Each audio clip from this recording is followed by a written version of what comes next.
Now overseas, this morning the United States is working to broker stability in Syria as the situation creates greater impacts across the Middle East. Right now, Israel looking to expand its influence in the region, thus raising alarms within the international community. WCNC Charlotte's Chris Malone breaks down how the United States could get involved.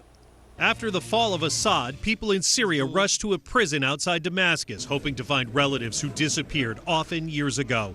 Most didn't find the answers they were looking for. Many of their relatives are likely dead.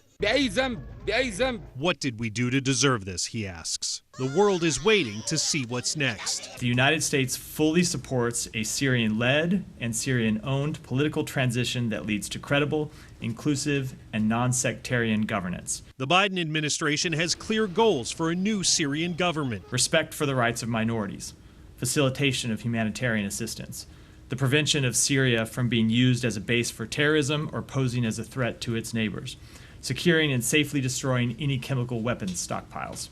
Since Sunday, Israel has conducted hundreds of airstrikes across Syria. Its defense minister says Israeli forces destroyed Syria's navy, and Israeli troops have moved into a buffer zone between the Golan Heights and Syria established decades ago. We are not getting involved in the fight within Syria, but we are taking the measures to protect ourselves. The UN, along with Egypt, Jordan, and Saudi Arabia, condemned the incursion. It is very clear that we stand against any violation of the territorial integrity of Syria. We are against these types of attacks.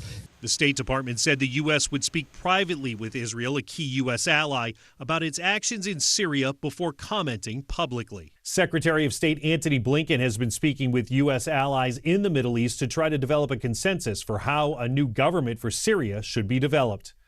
In Washington, Chris Malone, NBC News.